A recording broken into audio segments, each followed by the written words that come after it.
as long as you have it in your mindset that it's hard to be sick and it's hard to change my diet, so I'll just choose the hard, they're not equivalent. Your disease is taking away your life. This is just taking away the pleasure that you're used to, but this is giving you your life.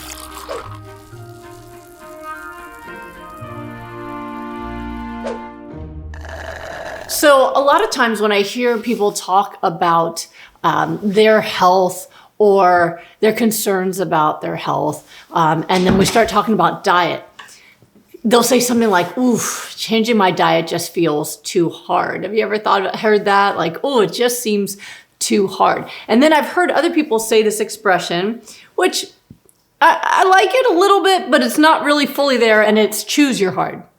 So choose your hard meaning, yeah, changing your diet's hard, being sick is hard, choose your hard. Here's the thing though. I think a lot of the problems people have with changing their diet is because they think it's equivalent. Changing the diet is hard and being sick is hard. I'll choose my hard. Well, I'd rather eat what I want, right? So it's not the same hard. So I've done both, right? So I spent 12 years of my life sick with lupus. I had kidney failure. I had mini strokes. I had arthritis. I had rashes.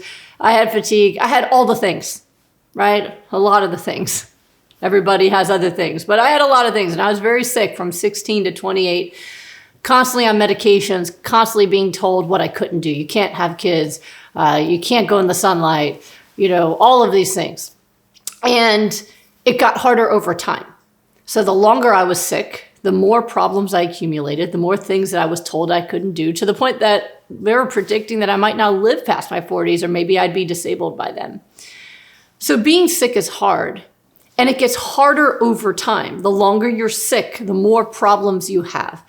And there's never any hope, really, because especially with those of us who've been diagnosed with chronic illnesses, well, chronic illnesses don't go away.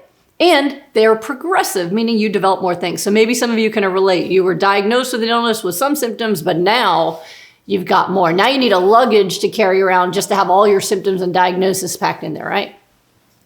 Changing your diet is only hard initially. It's only hard initially. So in the first month, especially, of changing your diet, it's hard. You have cravings. You have old habits. You got to keep explaining yourself to everyone who hasn't seen you in a while. And no, I don't eat that anymore. No, I'm plant-based. And why am I plant-based? Oh, well, it's help with this and da-da-da-da. And then, yes, I get enough protein and ba-ba-ba. Oh, no, it's Christmas. Oh, no, it's a birthday. And so in the beginning, when you first change your diet, it's hard, but it doesn't stay hard. It becomes normal, and then it becomes easy, and then it becomes something that you wish you'd done your whole life because you feel so wonderful that you wish everybody would do it, and you can't stop talking about it. Maybe even do Q&As every Wednesday, trying to share it with the world to get other people to understand how wonderful it is, right? So it is not the same hard. It is not the same hard. The hard of being sick is horrible. I've lived chronic illness for 12 years straight. It is a horrible thing to live with. And it's why I do these Q&As. It's why I teach all my protocols. It's my why. I understand it. Eating plants, hyper-nourishing, it's easy now. I mean, I don't even think about it. Somebody I saw today asked me, like, you still do smoothies every day? I said, yeah, why would I stop? It freaking gave me my life back. Yeah.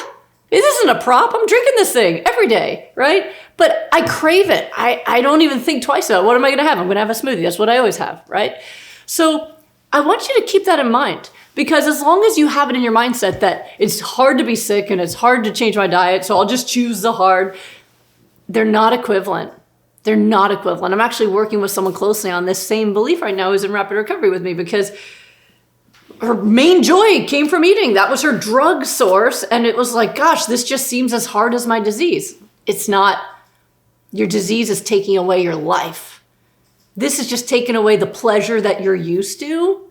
Maybe you're bloated or stuff, but this is giving you your life. And so we cannot equate those two.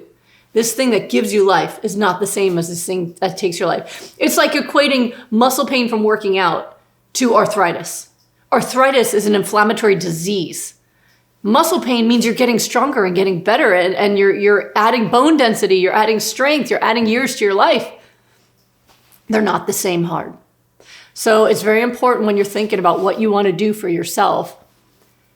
Don't just think about the momentary hard, but think instead about what is this hard and how's it going to impact my life? There are things that are hard that are worth doing. I found it hard to go to medical school sometimes. There were days that were hard, but it was worth it because it was my dream to be a doctor. And so even though I had to do it with arthritis and my kidney problems and my blood clots and all the things I dealt with, that was hard. But it was worth it. And it gave me the life I wanted. So when you're thinking about what hard you're facing, think about really, what does this hard do for me? Is this a hard that gets harder and there's no benefit, like staying chronically ill? Or is this the kind of hard that leads to me living my dream? And if it's that one, then do it because it'll be worth it.